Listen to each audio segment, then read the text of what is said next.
So in this video, I'm going to demonstrate how a Beyblade driver is assembled and disassembled. So this doesn't work if you can't unscrew it. Sometimes on Hasbro drivers, you will see, well actually all Hasbro drivers, you'll see these are flat, you cannot unscrew those. And sometimes you'll also see these triangular screws. I don't have any on any drivers, but you can't unscrew those either unless you have a matching screwdriver. But if you see small screws, you can take a small screwdriver like this, or any that matches. And obviously, first thing you're gonna do, unscrew it. I mean, pretty self-explanatory. Sometimes it's a little hard to get a grip onto. I'm doing it on the driver because I have two of them.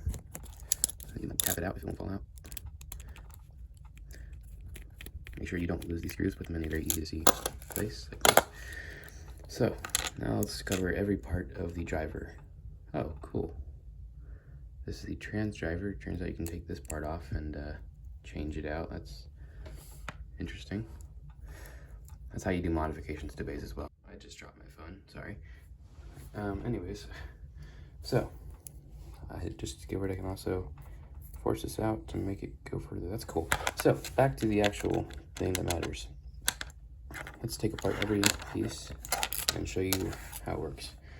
So this part is the part that has the notches that go into the layer, and that's what causes the clicks. This is the top part that has the notches that go into the metal ring. So that goes in there, falls into the slots.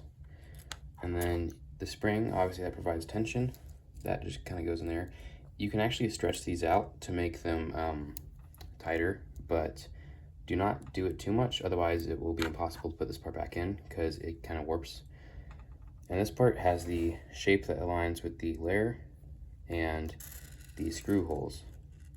So you align that with the screw holes on the second part. And the spring will resist it, so you'll have to hold it down. Now this bay has an extra part. Typically this will just be one piece, but sometimes it'll also have another part for the actual part that contacts the stadium. So you have holes there, holes here. Press this in, then you gotta align this, which is a little difficult to do. There we go. And once it's in place, you just hold it down and screw it back together. I dropped my phone again because it is on a very crappy stand. I'm gonna build a stand out of snap ships again because it's cool.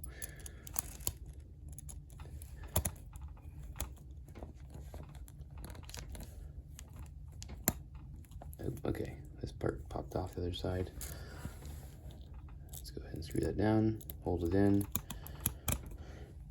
This is just pretty much standard screwing stuff. I mean, if you've ever used a screwdriver, you know how it works. Tighten it, don't force it too much. Make sure both sides are tight once you've got it down. And that is how you take apart and reassemble a driver.